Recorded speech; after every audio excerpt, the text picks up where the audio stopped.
অসংখ্য অভিজ্ঞ আর তারকা ক্রিকেটের বিদায়ের মঞ্চ হবার কথা ছিল এবারের টি-20 বিশ্বকাপ। যদিও যাদের এবারের বিশ্বকাপ খেলে অবসরে যাওয়ার কথা ছিল তাদের অনেকেই অবসর নেননি, কিন্তু অনেক ক্রিকেটারই আছেন যাদের এটি শেষ বিশ্বকাপ জিতে ফাইনাল থেকে অবসর ঘোষণা করেছেন একাধিক ভারতীয় ক্রিকেটার। তালিকায় রয়েছেন আরও অনেক খেলোয়াড়। চলতি বিশ্বকাপে নিউজিল্যান্ডের গ্রুপ পর্ব থেকে বিদায় নেওয়ার পর আন্তর্জাতিক ক্রিকেট থেকে অবসর নেন কিউই পেসার ট্রেন্ট বোল্ট।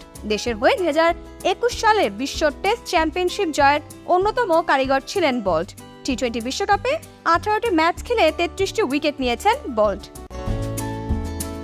বিশ্বকাপের মধ্যে অবসর নিয়েছেন অস্ট্রেলিয়ার তারকা ক্রিকেটার ডেভিড ওয়ার্নারও। দেশের হয়ে 2টি বিশ্বকাপ, একটি টি-20 বিশ্বকাপ এবং একটি বিশ্ব টেস্ট চ্যাম্পিয়নশিপ জিতেছেন ওয়ার্নার। টি-20 বিশ্বকাপের পর সব ধরনের ক্রিকেট থেকে অবসর নিলেন ওয়ার্নার। টি-20 বিশ্বকাপে 41 ইনিংসে 984 রান করেছেন ওয়ার্নার।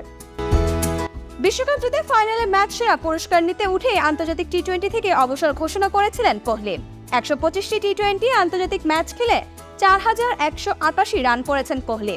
গড়ে 48.69, স্ট্রাইক রেট 137.04। টি-20 থেকে অবসর নিলেও টেস্ট এবং ওয়ানডে চালিয়ে যাবেন তিনি।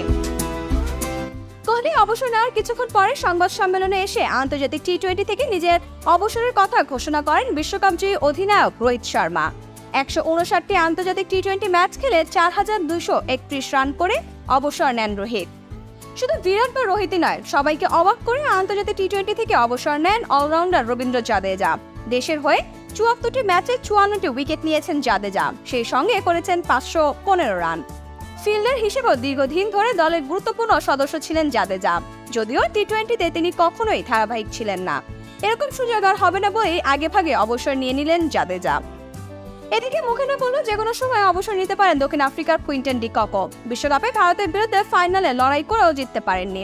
তিনি হয়তো আরও কিছুদিন খেলা চালিয়ে যাবেন, তবে আগামী বিশ্বকাপে তাকে আর দেখা যাবে না সেটা মোটামুটি নিশ্চিত। এছাড়া নিউজিল্যান্ডের সোনালী প্রজন্মের নেতা কেন উইলিয়ামসন ডার্ক হর্সের তকমা নিয়ে প্রতিবার আসর শুরু করলেও শিরোপা ছুঁয়ে দেখা হয়নি অধিনায়কের। এবার তার সামনে ছিল শেষ সুযোগ। যদিও তার দল আফগানিস্তানের সাথে হেরে বিদায় নিয়েছে, এখনো অবসর না নিলেও আগামী বিশ্বকাপে তাকে আর দেখা যাবে না। টি-20 ফেরিওলা আন্দ্রে রাসেল জাতীয় দলে নিয়মিত না হলেও টি-20 বিশ্বকাপ খেলেছেন। ঘোষণা না দিলেও বিশ্বকাপের পর ওয়েস্ট ইন্ডিজের জার্সিতে এই অলরাউন্ডারকে দেখতে পাওয়ার সম্ভাবনা খুবই কম। এরকম আরো কিছু ক্রিকেটারকে আর আগামী বিশ্বকাপে দেখা যাবে না। বাংলাদেশিদের মধ্যে সাকিব আল হাসান আরও একটি বিশ্বকাপ খেলতে চেয়েছেন, যদিও তার যে ফর্ম তাতে তিনি আগামী বিশ্বকাপের আগে দল থেকে বাদও পড়তে পারেন। একই অবস্থা মাহমুদুল্লাহ রিয়াদেরও। 2021-এর অধিনায়কত্ব করে 22 আসরের স্কোয়াড থেকেই বাদ পড়েছিলেন মাহমুদুল্লাহ। রাজস্বিক প্রত্যাবর্তনের গল্প লিখে ফিরেছিলেন এবারের বিশ্বকাপে, কিন্তু পারফরমেন্স হয়েছে যাচ্ছে তাই। ভাবা হচ্ছিল এই বিশ্বকাপ থেকে তিনিও অবসর নেবেন, কিন্তু বাংলাদেশের ক্রিকেটারদের ডিকশনারিতে আসলে অবসর বলে কোনো শব্দ নেই।